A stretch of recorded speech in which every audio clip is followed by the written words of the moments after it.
ግርሜ የዕለቱ ትልቁ መነጋገሪያ ዜና አንቶኒ ሴሜንዮ ነው። የጋናዊ 5 ዓመት የአጥቂ መስመር ተጫዋች ማረፊያ የት ይሆናል የሚለው ጉዳይ አሁንም አለየለትም። በእርግጥ ማንቸስተር ሲቲ ነገሩን የጨረሰው ይመስል ነበረ። እንዲሁም ዛሬ ራሱ የአንቶኒ ሴሜንዮ ወኪል በማንቸስተር ከተማ ነው የሚገኘው ከሲቲ አመራሮች ጋር ከደሞዝና መሰል ነገሮች ጋር ለመስማማት። ግን ሊቨርፑል ገብቶበታል ለጠለፋ ዝውውሩን ለመጥለፍ ሊቨርፑል ገብቶበታል። አንደኛ የሞት ሽረት እኮ እያደረገ ነው። በጣም ትግል እያደረገ ነው። ትልቁ መሳሪያቸው የሆነው ለሊቨርፑሎች ሪቻርድ ሂውዝ ነው የሊቨርፑል ዳይሬክተር። ከብሪስቶል ሲቲ ወደ በርማው ሲመጣ አንቶኒ ሴሜንዮ ያመጣው ይሄ ሰው ነው።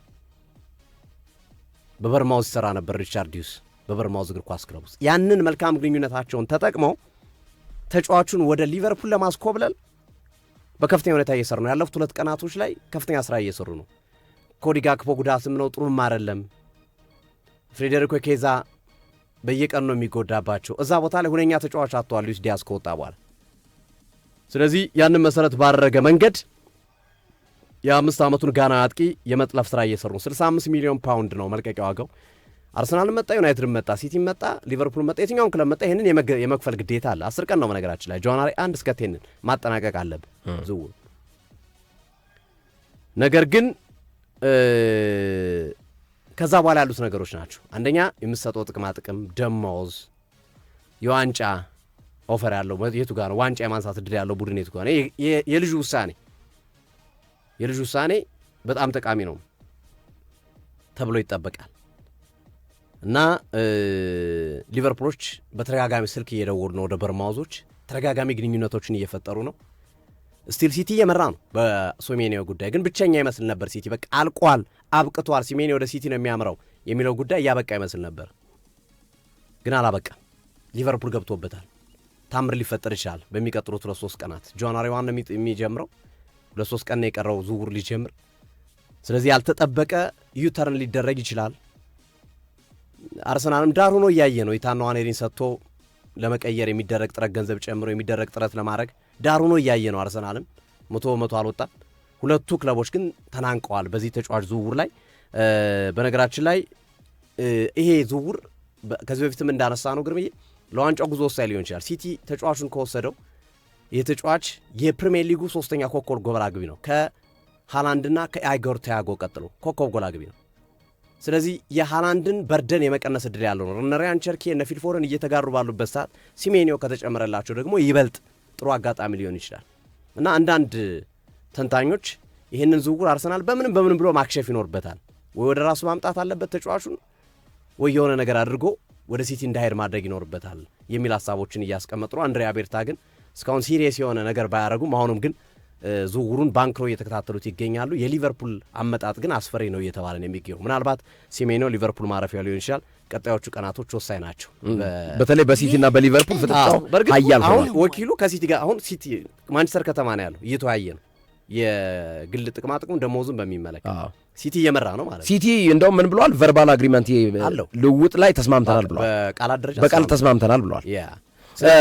ወሳኝ ነው የዝውውር ግርም በጣም ሴሜንዮ ዞሮ ጥር ላይ ወይ ሊቨርፑል ወይ ሲቲ እናገኘዋለን። ሌሎቹ አብሮ የተነሱት ክለቦች ግን በነዚህ ደረጃ አይደለም። የሊቨርፑል ቸልሲና ቶተናም ቀድመው ወጥተዋል። ስለዚህ አሁን ማንቸስተር ዩናይትድና አርሰናል ነበሩ።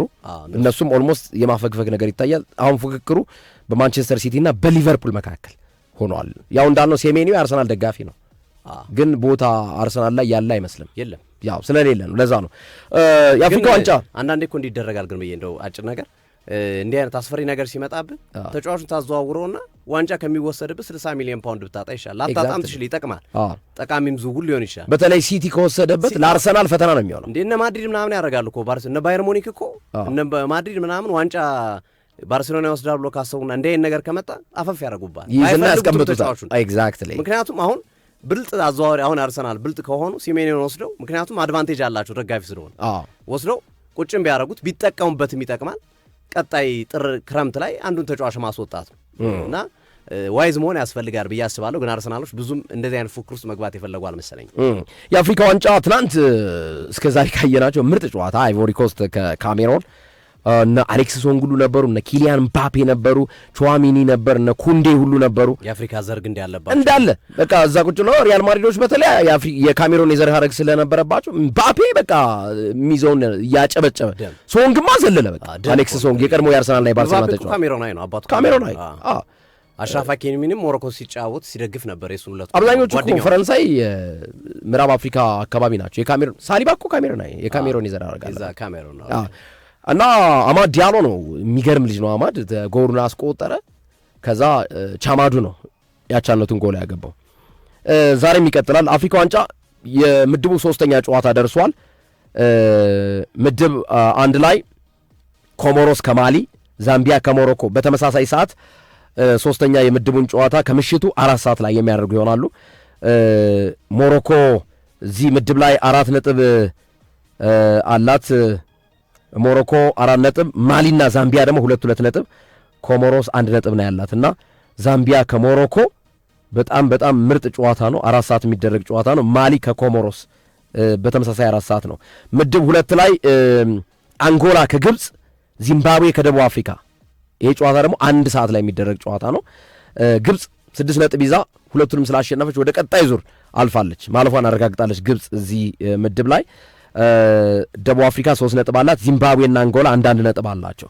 ስለዚህ ግብፅም ደቡብ አፍሪካም በተጋጣሚዎቻቸው ግብፅ ከአንጎላ ጋር ነች፣ ደቡብ አፍሪካ ከዚምባብዌ ጋር ነች። ሁለቱ ከተሸነፉ ስጋቱ ለደቡብ አፍሪካ እንጂ ግብፅ ወይ 2ኛ ደረጃ ካልሆነ በስተቀር ደረጃ ልዩነት ካልሆነ በስተቀር ማለፏን አረጋግጣለች።